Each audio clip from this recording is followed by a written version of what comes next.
Yeah, I mean, I don't think people realize that the Air Force has some absolute dudes in it. You know, like you said, people think about the Navy SEALs and they get all the marketing and the commercials. But I want the viewers to understand the Air Force has some absolute dogs in it. And I say that as a compliment when I use the word dogs. I mean, just elite, elite individuals. Now, I know you did a deployment to Afghanistan. We talked about that a little bit when we were doing a little background information. When you found out you were deploying, what emotions were you going through? What were you thinking? How were you feeling? Knowing I'm finally, I did all this training. I've dedicated years to be able to have this opportunity, and now I'm going to get to go do it. What were you thinking? Well, I joined to go to war. That's all I thought about when I was in the pipeline. I'd imagine myself on the battlefield serving honorably and go through these creative visualizations of what it would be like. And obviously, nothing's going to prepare you for the battlefield like it is actually being there. But I remember being in the apprentice course and the last course I had told you about in the pararescue pipeline and asking my proctor, his name is Tommy Pierce. He's actually a chief now. And I said, Chief, well, Tommy, at the time, how do I know that I'm ready for the battlefield? And he goes, Jay, you just got to trust your training and you got to trust yourself and just know that you're never going to be ready, man. You just got to go out there and do it and you're going to perform. So I volunteered for the Afghanistan deployment. Not just me, so many guys on my PJ team volunteered that we actually had to split deployment in half because we had so many guys who were eager to go to war. My dad, like I said, re-enlisted in the PJ pipeline when I was in the apprentice course, and we ended up getting stationed at the same team at the same time. We got to go to a couple of CQB courses together, got to do some halo jumps together, but one thing that we were not authorized to do was deploy together. So I was the guy that ended up getting the deployment. I was super excited about it. Our 3-4 months pre-deployment spin-up was one of the most incredible things I've ever done in my life, and just received training that I never imagined even existed. So by the time I got to Afghanistan, I felt ready and able to go get the mission done. And what surprised you or shocked you the most once your feet actually hit the ground in Afghanistan? Dude, so I got off of this C-17 and we went into this in-processing area, and in walked these 7 just haggard dudes, you know, bearded out, turbans, Afghani clothing, and they all had variations of AK-47s, AK-74s, RPKs, and you could tell that these guys just got done with battle. And I had never really been around any type of foreign fighter at that time, much less an Afghani fighter. So I just remember looking at their weapons and seeing in their eyes, and you could tell that these were warriors and that they had just been through something, and things got real quick. The ops tempo was extremely intense. You get over there and you see the intel room, you see all the helos, you see the PJs that are already there, and they're kind of giving you the handover. You get to see some of the missions that they've launched on, and you know, man, this is war. In Bastion Airfield, which is just outside of Lashkar Gah, Nadi Ali River area. This is in Helmand Province. Bastion Airfield's a British airfield that is connected to Camp Leatherneck. So there was about 11,000 Marines stationed at Camp Leatherneck when I went there. And I just could not believe how many different forces had joined together for Operation Enduring Freedom. I mean, there were Brits, Jordanians, Danes, you name it, so many different fighters, and this was called the ISAF forces. So things got real very quick, Dave. And I know that you, I looked up your LinkedIn. We talked about this briefly, that you had received an air medal with Valor. Now, I do want to know this. I actually have a few air medals. They're not mine, sitting in a safe right off to my left here. My uncle, after D-Day and my great uncle, after D-Day and the Korean War, he was killed in Korea, but he had a Distinguished Flying Cross and a handful of air medals. I want to get into that, but could you explain to the audience, what do you got to do to get an air medal? Like, what is an air medal? What, it's an award exclusively for the Air Force, correct? Oh, that's correct. You have the Air Medal, and then you have the Air Medal with Valor, which is exclusively for combat situations in which a hostile enemy was involved. But I got to tell you, David, I didn't do anything special to earn that medal. I did anything that any other PJ would do, and that's just doing my job. So I was pretty surprised afterwards whenever we got put in for that medal, and was very humbled to get it. Well, and I appreciate your humbleness. It's, you see a lot of people out there, not military people, but we seem to live in an era where everyone wants credit for absolutely everything, tiny little thing they do. It's refreshing to hear someone who speaks that way.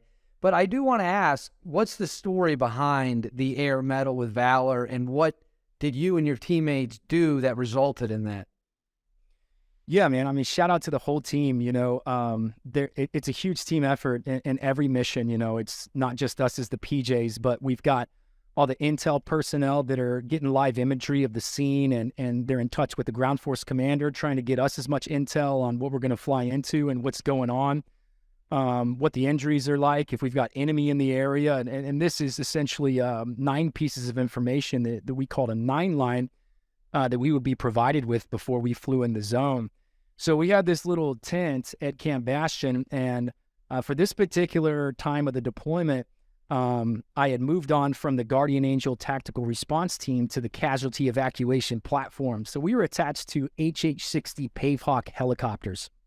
And these Pavehawk helicopters generally had 7 personnel flying in them. You had a pilot, you had a co-pilot, you had 2 flight engineers, which are also your gunners, you had 2 PJs, and a CRO. That's a combat rescue officer.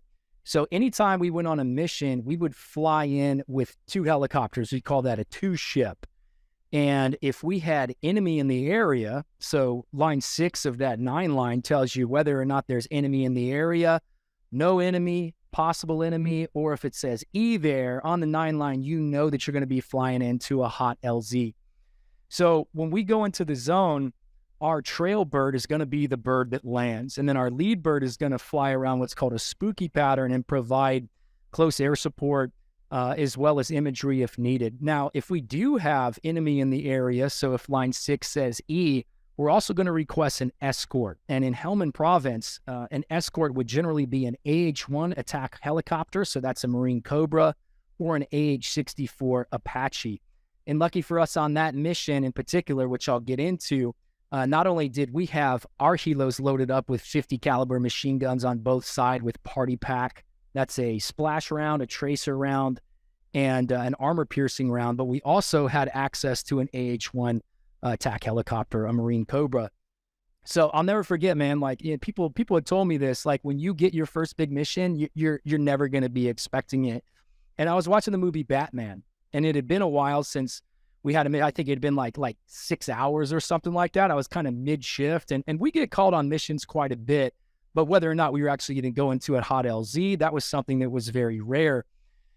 So I was watching the movie Batman, and I had my headphones turned up, and we had these little walkie-talkies, and when you get a mission, you hear on the walkie-talkie, "Scramble, scramble, scramble." And we got scrambled, right? But I didn't even hear it. Pretty irresponsible of me. Had the headphones turned up so loud.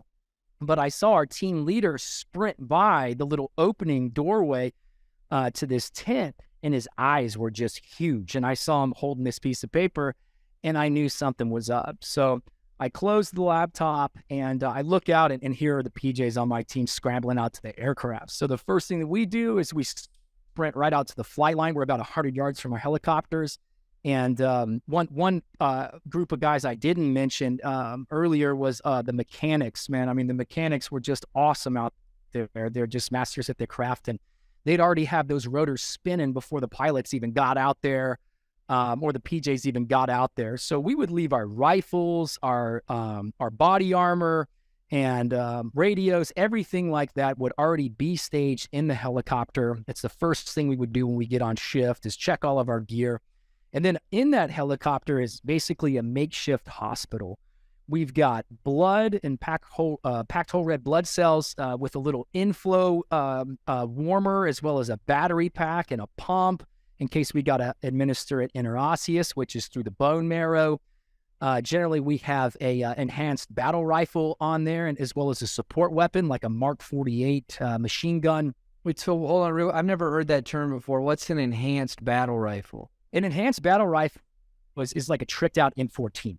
Okay, so this is a .308 caliber weapon that you can put on automatic, semi-automatic, and we had a 10 times sight optics on there. So it's a long range rifle. And then the Mark 48 is basically an M249 with a shorter barrel, 100-round drum with an EOTech sight on there. So not only do we have those 250 caliber machine guns, but my personal weapon was an M4A1 assault rifle with a 203 grenade launcher mounted on there. Then we got the Mark 48 in the EBR with the 250 cals in each bird. So when we come into the zone, not only are we bringing medicine, not only are we bringing rescue, but we're bringing a lot of firepower. So the first thing that we do when we get on that helicopter is throw our body armor on, and then the intel personnel would run out from the operations center and hand us this 9-line. And it's a pretty condensed piece of information, man. So what you see on there is what you get. And as you're flying out to the zone, Bastion's right in the middle of the desert. And then you got the Nadi Ali River down by Lashkar Gah in the Helmand River Valley. And on either side of that river, we call it the green zone because you've just got fields and fields of opium. And I don't know how accurate this is, but I've heard that around 90% of the world's black market opium supply came from Helmand Province in the Helmand River Valley, irrigated by the Nadi Ali River. So we called it the green zone. Anytime you went into the green zone, you didn't know what was going to happen. So we saw in our coordinates where we're going. We got updates that it was going to be a poppy field and that we had some British recon guys that were under fire in an active tick. One of them had been shot in the shoulder, right? So we thought we were going into a one single patient that was wounded. We knew we had enemy in the area. We requested the escort with the AH-1, and we started flying into the zone. I can't remember, but I remember it was probably between 15 and 20 minute flight time to get down to the green zone near Lashkar Gah. So we didn't have a whole lot of time to get updates and spike our IV bags or maybe get the blood going or whatever it was. If we got a good piece of intel on what the status of our patient was, like maybe they had a femoral fracture or a sucking chest wound, or they were an amputee from an IED blast. Based on that intel, we can kind of start prepping our helicopter and all that medical equipment to make sure that we're moving expediently. And we had this down to a science. But if the intel's bad, we don't necessarily know what we're getting into. So once you leave the wire, it's just all desert. You do a couple of test shots. They'll test the 50 cal. We'll pop a couple rounds from our M4. Fly with your legs hanging out the door, which is one of the things that I miss the most. And then we're going into the green zone. One of the most important pieces of information on that 9-line is the color of the smoke that's going to mark the LZ. And something interesting about that mission is, I don't know if it was Taliban or whoever our enemy was on that mission, but they tried to set us up into a fake LZ. So they popped smoke similar to where the landing zone was, but on our 9-line, it said landing zone marked by red smoke, and this was clear smoke. So we knew obviously not to fly in there. We're not going to fall for that trick. So about 15, 20 minute flight time, as I said, we see the red smoke. It's a big poppy field.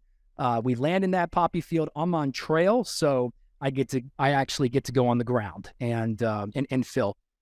Our lead bird did spooky patterns and Overwatch up top. And the first thing I remember once we landed is our gunner, our flight engineer on the left side, Trevor was his name. He's like, "Hey man, our gun's bent." So we were down a gun. Bent means it's not functioning.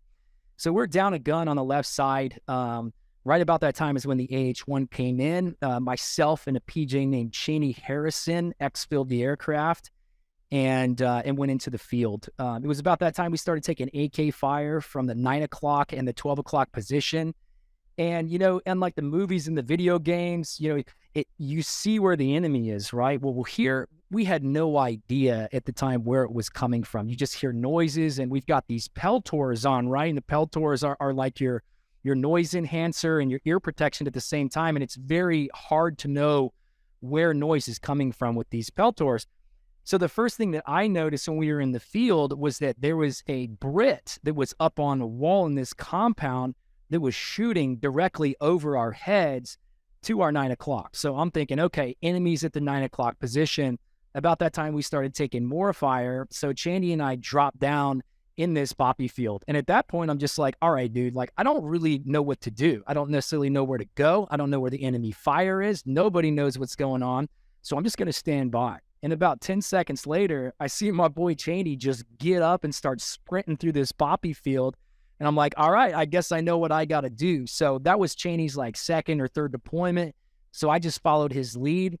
Shortly after that, the team of these Brits came out of the wall of this compound, and there were 4 of them carrying this litter. And the guy on the litter, I mean, he was clearly deceased. And one thing I will add is on the way to the mission, the injury went from being a shoulder gunshot wound to a sucking chest wound to he was dead. Now, I don't know if the Brits kind of lied to us to get us to launch on the mission, because I don't know if we would have flew into this mission to do a body recovery. I think we probably would have waited until things had calmed out a little bit and there was less enemy in the area or whatever it may be. But we flew into the zone thinking that we were going to be able to save this guy's life. And the first thing that I noticed whenever we saw him on the litter was just complete lifelessness. Every step that they took, he was just limply falling around, and you could just tell he was dead. At that point, we started taking more fire, so the litter team took cover, and then the AH-1 actually came in and cut our lead helo off and did a hell of a gun run. Our lead bird, I don't know if it was fixed forward guns, but it sure did look like it. They did a fixed forward gun run. I've never seen such a long gun run in my life. I mean, it was absolutely exhilarating. I mean, there's nothing like the firepower that the Air Force can bring to the battlefield. And this guy who was flying lead bird, his name was Colonel Reynolds, and he was a full bird colonel, an Alabama boy who used to be an F-15 pilot.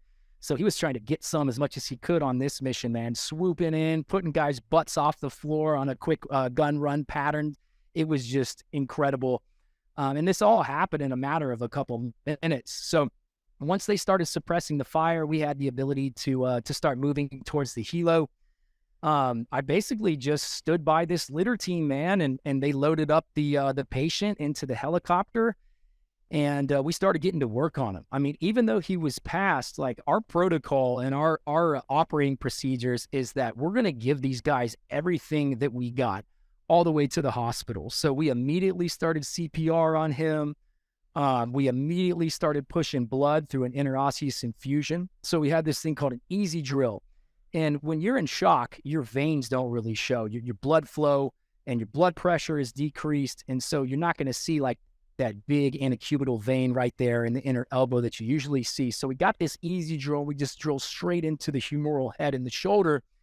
And then we go ahead and hook up our wide tubing, our packed whole red blood cells, and we start pushing that blood. And that blood is what really will save your life. And in a PJ, in a situation like this, like, generally, we're not going to be the one that's going to save your life. We're going to be the one that's going to postpone death. And then we get you to a doc. He's going to do some emergency surgery on you, and that's what's going to save your life. So we put oxygen on him. We put a blanket on him to keep him warm. You'd be surprised at how many people die of shock just because they can't heat regulate. We pushed blood on him.